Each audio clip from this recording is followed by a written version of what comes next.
Thank you for joining us here on Mirror Now. Well, India has strongly rejected Canada allegations over Khalistani leader Hardeep Singh Nijjar's killing.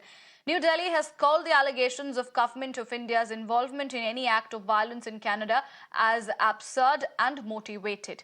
India further slammed the Canadian government over unsubstantiated allegations which seek to shift the focus from Khalistani terrorists and the extremists. The government of India further called out Canada for providing shelter to the Khalistanis, which continue to threaten India's sovereignty and territorial integrity. In a strong-worded statement, the government of India also said the space given in Canada to a range of illegal activities, including murders, human trafficking, and organized crime, is not new. The remarks come as after Canadian government and their Prime Minister Justin Trudeau said that India was behind the fatal shooting of Khalistani leader Hardeep Singh. Nijjar was shot dead outside a Sikh temple on 18th June in British Columbia, and Canada also expelled an Indian diplomat, Kumar over this case. Now, the row comes just days after Justin Trudeau wrapped up his G20 visit in India. Over the past number of weeks, Canadian security agencies have been actively pursuing credible allegations of a potential link between agents of the government of India and the killing of a Canadian citizen, Hardeep Singh Nijjar. Since this was brought to our attention, we've been guided by three principles. The first one, we will seek the truth. The second one, we will protect Canadians at all times. And thirdly, we will protect Canada's sovereignty. I've conveyed these principles to my Indian counterpart, and I've also told him that we expect India's full collaboration to make sure that we get to the bottom of this. And as of today, and as a consequence, we've expelled a top Indian diplomat from Canada. Canada और Canadian prime minister कई बार China और Russia के बारे अपने concern बयान कर चुके हैं। अभी रिसेंटली उन्होंने भारत के बारे कुछ कंसर्न देने शुरू किए थे। अदरवाइज वो कंसर्न नहीं देते थे। वो ये कहते थे कि भारतीय हुकूमत इंटरवीन कर रही है कनाडा की पॉलिटिक्स में, और कैनेडियन ये कहते थे कि क्या प्राइम मिनिस्टर ट्रूडो भारतीय पॉलिटिक्स में इंटरवीन तो नहीं कर रहा। ये डिबेट चल रही थी, मगर इतना बड़ा बॉम्बशेल रेवलेशन जो प्राइम मिनिस्टर ट्रूडो ने सेपरेटिस्ट लीडर के कत्ल के 3 महीने बाद 18 सितंबर की दोपहर को कैनेडियन पार्लियामेंट में किया, तो ये एक बहुत शॉकिंग रेवलेशन है। और मैं ये समझता हूँ कि कैनेडियंस भी इन शॉक हैं, और हम कैनेडियन ये चाहते थे कि जब तक इन्वेस्टिगेशन पूरी मुकम्मल ना हो जाए तो हम कैसे फैक्ट्स को जानेंगे। Well, for a key Western partner of India to make that move, and of course that coming after the very dramatic allegation that President Trudeau made against India's government, it's very surprising, just because something like this rarely happens. And again, to emphasize, this is a key Western partner, a really big deal. These types of things simply do not happen that often. So I was very surprised by this development. My colleague Gurpreet is joining us live on the broadcast now. Gurpreet, India has very strongly rejected Canada's claims over a Khalistani leader Hardeep Singh Nijjar's killing, and India has called the allegations, absurd and motivated. Give us the details. Well, yes, of course, we have seen very strongly with the strong words. India has already denied all the allegations which were being raised by the Canadian Prime Minister. What we have learned and what we can understand, India has given a lot of details that Khalistani fugitive who are already staying in Canada, they are saying that they are involved in India, anti-India activities here in India. So that's why they had shown a lot of concern toward these cases. And we have seen during the G20, this was one of the prominent issues which has come up between the Prime Minister of India as well as the Prime Minister of Canada. And next day, we have seen during the G20, Khalistan rally was conducted there in Canada, and after that we have seen this issue has already taken a center stage. And today we have seen very strongly the Indian government has denied all the allegation. In fact, they had shared all the details. A lot of people who are already getting shelter in Canada, they are involved in the multiple crimes, whether it's a target killing or they are involved in the other crimes also in India. And the Prime Minister as well as the Indian country, they had already shown the concern that why they are being allowed to stay there to provide shelter, because they are conducting anti-India activities. So let's see that what type of response is coming. But as of now, India has clearly denied all the allegations which were being raised by Canadian Prime Minister, and they say there is no evidence for this allegation, and they should give evidence before leveling such allegations against India. All right, Gurpreet, many thanks for joining us and giving us all the details. Let's discuss this further with a panel of guests joining at this point in time. Mr. Jitat Bhardwaj, editor, Australia Daily, and Ambassador Suresh Kumar Goel. Thank you for joining us here on Mirror Now. I start with Mr. Bhardwaj. Mr. Bhardwaj, India, of course, as you know, has sharply thrashed Canada's claims and the big charges on the killing of a Khalistani terrorist. Simply, what is your take on this? See, this is unprecedented in terms of India's relation with the West, and Canada being a Five Eyes country.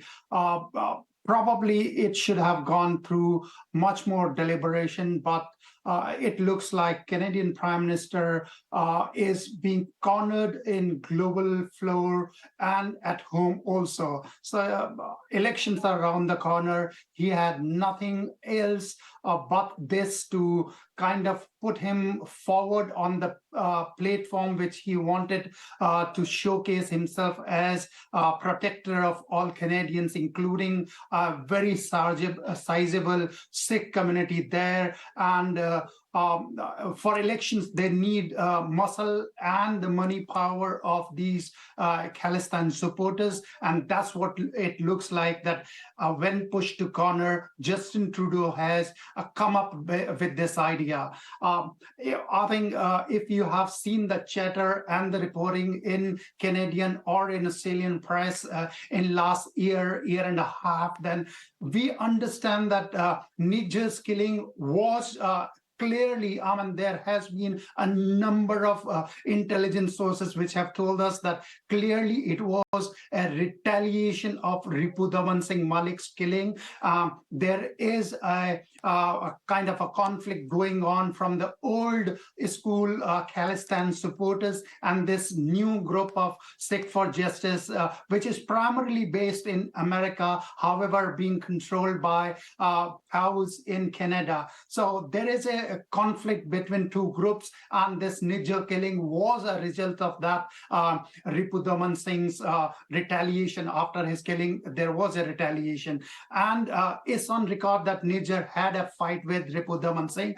However, right now, the language which Canadian Prime Minister and the Foreign Minister has used is very significant. I could say that they, just 10 days back, when they were meeting Indian Prime Minister Narendra Modi, they were saying that we have an indication, we have an understanding that India is working in Canadian issues. However, today, last night, what Justin Trudeau said was that they have concrete proof of it. However, nothing has been put forward. We have to see what comes out in next couple of days.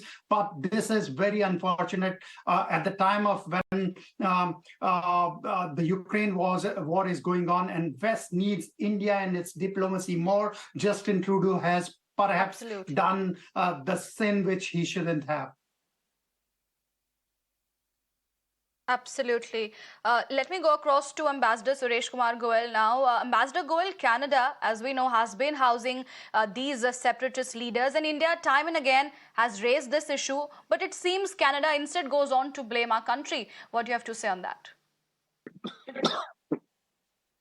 Well, just today in the morning, I was reading the newspaper that there is one Congress leader who has been also assassinated in India, and one Khalistani element, I forget the name at the moment, in Canada has taken responsibility for that killing.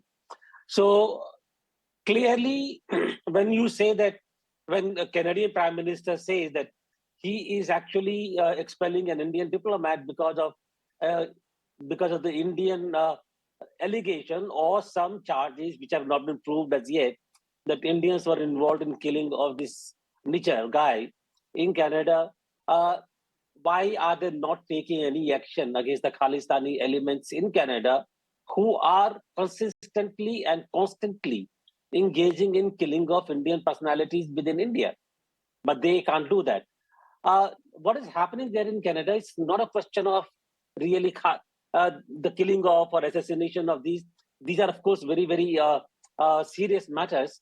But what is happening is that elections coming next year, and Trudeau depends upon the support of these Khalistani elements for his own election victory.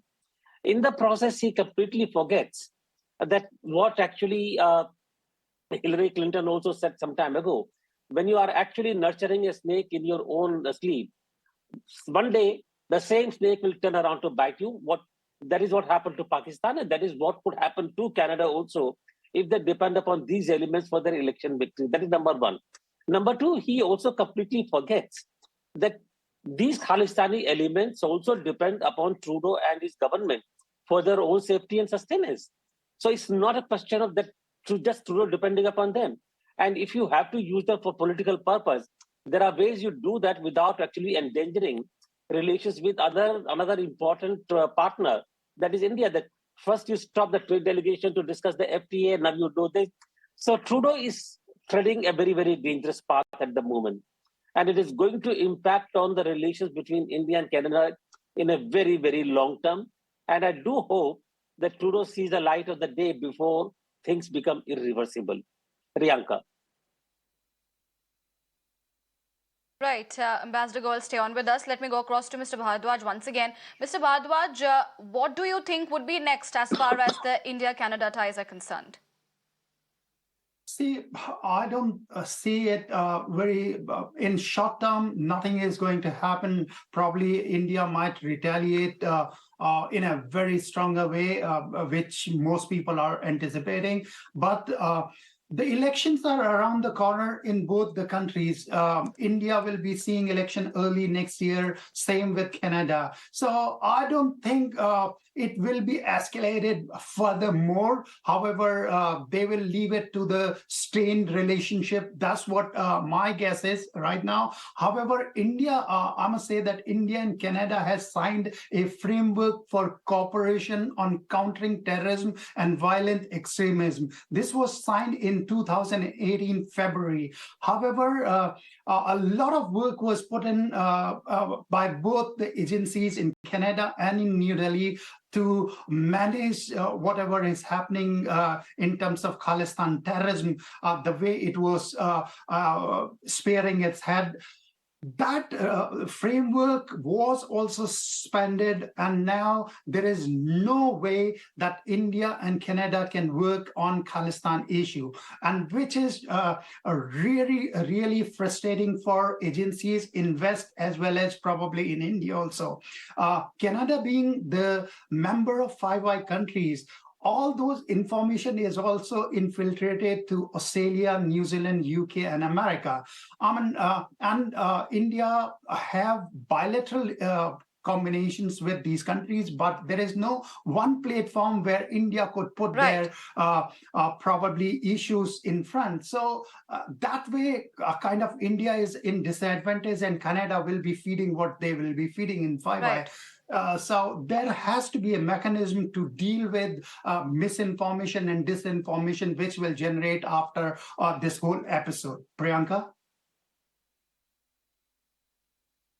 All right, Mr. Bhardwaj, appreciate you giving your thoughts. My last question to Ambassador Goel. Now, Ambassador Goel, India has pointed out that Canadian politicians have openly expressed sympathy for the pro-Khalistani elements. How do you think all of this drama, all of this issue is going to affect the massive Indian diaspora in Canada?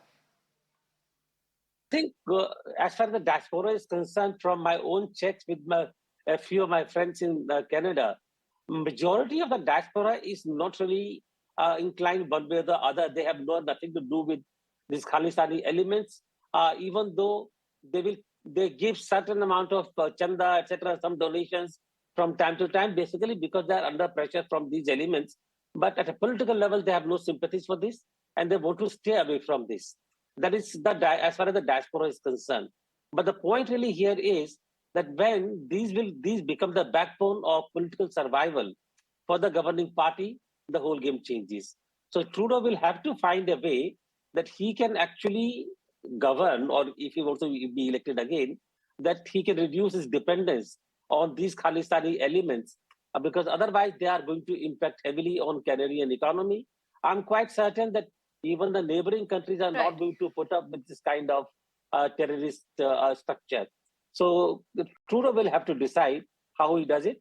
But diaspora, as far as I know, are not really with these Khalistani elements, not to any large extent, at least. Priyanka. Okay. All right, Ambassador Suresh Kumar Goel and Mr. Jitat Bhardwaj, thank you for joining with us here on Mirror Now, taking out your time and speaking with us on this very important issue.